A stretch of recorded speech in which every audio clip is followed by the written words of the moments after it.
You already know that you need skills to be a developer. These are things that you work hard for. You spend time learning and practicing and failing. Beyond just the skills that you need, and we're including soft skills here too, there's still more to the job than amassing a bunch of skills. You could be a very talented developer, but if you're not able to translate those skills into daily action, then the skills don't really matter. So we're going to spend a few episodes of Developer Tea talking about the habits of successful software engineers.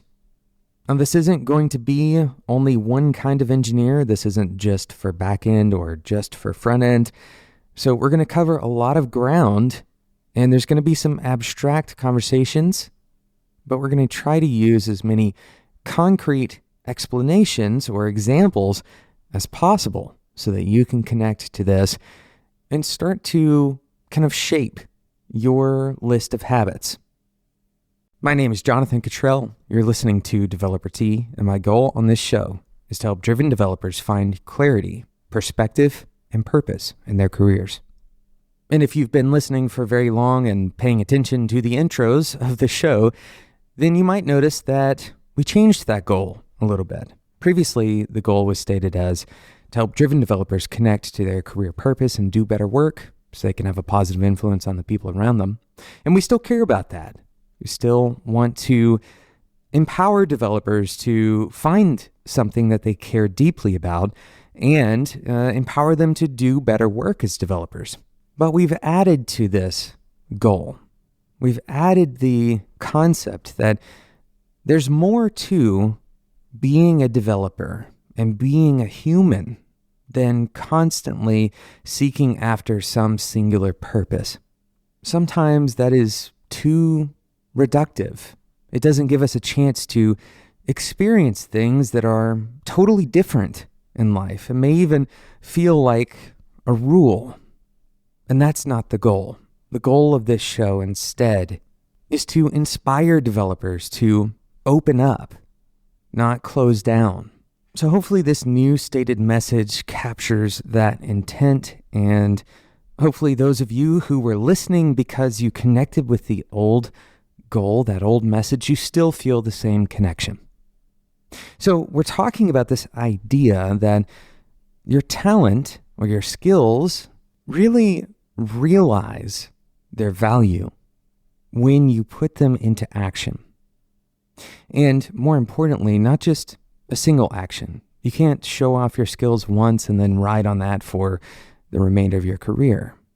Wouldn't really be rewarding for you either. So what we're talking about here is consistent action. And the things that are consistent for humans are the things that we do almost automatically. The things that we do by default, our habits. And often those habits are supported by the systems that we surround ourselves with. They are perhaps influenced by our small kind of mini cultures, the company that we work for or the family that we're a part of, and our larger cultures, maybe the city or the state or the country that we participate in. And then the virtual cultures that we're a part of, like an online community, even the people who listen to this podcast. That's creating a particular type of culture. But habits are not all imposed on us. We have the ability to develop our own habits. If you want to look into the process of developing habits, I encourage you to check out the book Atomic Habits by James Clear. This came out last year and proposes quite a lot of research that has been done around the concept of habit and how we build habits as humans. And I encourage you again to become a student of this, because whatever you repeat over and over, and whatever you repeat regularly, as in more often than not, the results of those repeated actions are going to kind of overtake whatever your other actions may be. You're much more likely to design your life based on your habits than on individual actions. So as developers, once we have kind of studied this building of habits, which we can talk about in another episode, then what habits should we build? What habits should we develop? This is what we're going to talk about in today's episode and in a couple of future episodes of the show. This isn't going to be a back-to-back series. It's something that we're going to talk about with some breaks in between so we can learn a little bit more about what successful software engineers, what their habits are. So that's what we're talking about in today's episode. We're going to cover a couple of habits in today's episode. But first, I want to talk to you about Linode. Linode is today's sponsor. With Linode, you can instantly deploy and manage an SSD server in the Linode cloud. You can get a server running in just a few seconds with your choice of Linux distribution, resources, and node location. Linode is now offering dedicated CPU instances. What would you use this for? Well, dedicated CPU instances are designed for consistent, high-performance computing needs. For example, if you wanted to encode video, or maybe run a game server, or if you have a very busy application, this would be an excellent use case for a dedicated CPU. All new customers right now of Linode get a $20 credit, and pretty much anything you can imagine building, you can build it on Linode. You can have distributed applications, hosted services, websites, even your own continuous integration and continuous delivery environments. Linode features native SSD storage, a 40 gigabit internal network, and industry-leading processors. You can pick from any of Linode's 9 worldwide data centers, and they have 2 more data centers opening in Canada and India this year. Get started today with a $20 credit by heading over to linode.com/developer-T and use the code DeveloperT2019, that's the number, DeveloperT2019 at checkout. linode.com/developer-T. Thanks again to Linode for sponsoring today's episode. So we want to talk to you about one very important habit today, and that's why we're only doing one. There are some kind of sub-habits of this particular habit, but successful software engineers seek feedback. This is the habit that I want to focus on today. Successful software engineers seek feedback. Now, feedback can be from the machine, but the most important feedback that you're going to get is from the people that you work with and the people that you work for.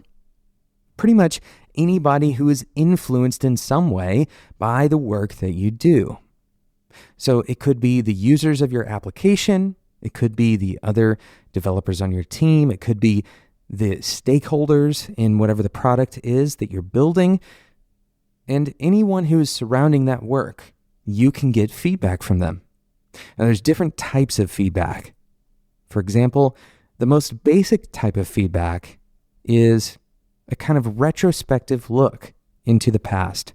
And as you are looking into the past, you're describing the things that you did and then trying to understand whether those were good things or bad things. It's very important when you do this, and by the way, this is something that a lot of people don't do, but successful software engineers do have a habit of doing, is not applying only good or bad labels to things. For example, a successful software engineer will accept that maybe they don't know if a decision was good or bad, or maybe a decision was good and bad. To try to categorize things only into 2 different categories is likely an inaccurate representation of reality, but it also may lead you to try to draw conclusions where there's not enough information to draw conclusions from. So this is a very basic type of feedback. When you and the others that you're working with, whoever they are, looks at something that was done and they provide some kind of information about it, some kind of judgment about it. Typically, this kind of retrospective feedback is what I would categorize as execution feedback. Think about execution feedback as feedback on the what. Imagine taking a snapshot of reality before and after the work was done, or perhaps before and during the work was done. The idea here is you're not a human that is participating in the work, but instead you're looking at the results of that work and you're trying to decide, are the results good, bad, or maybe it's more complicated than that. Maybe we don't know yet, right? This is execution feedback.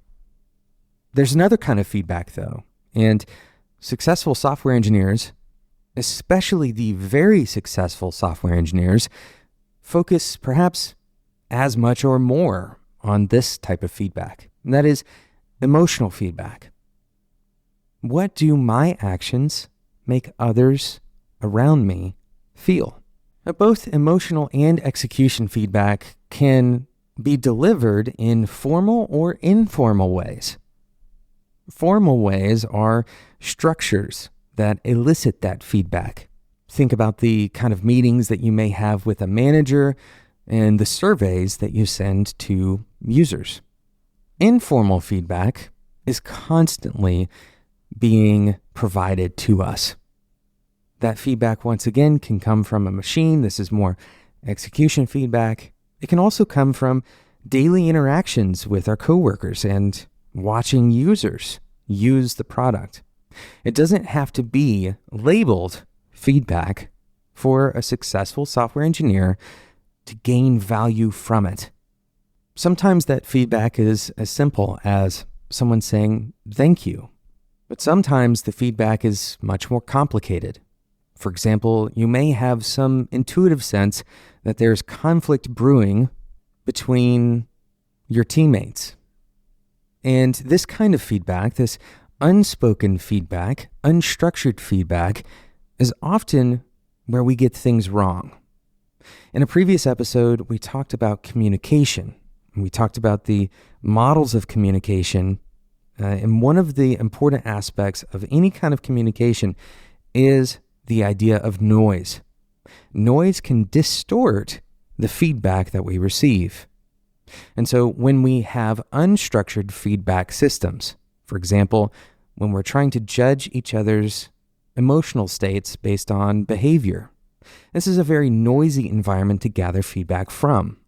And so successful software engineers recognize when the feedback they're receiving is noisy. And this is true both for the emotional feedback and the execution feedback.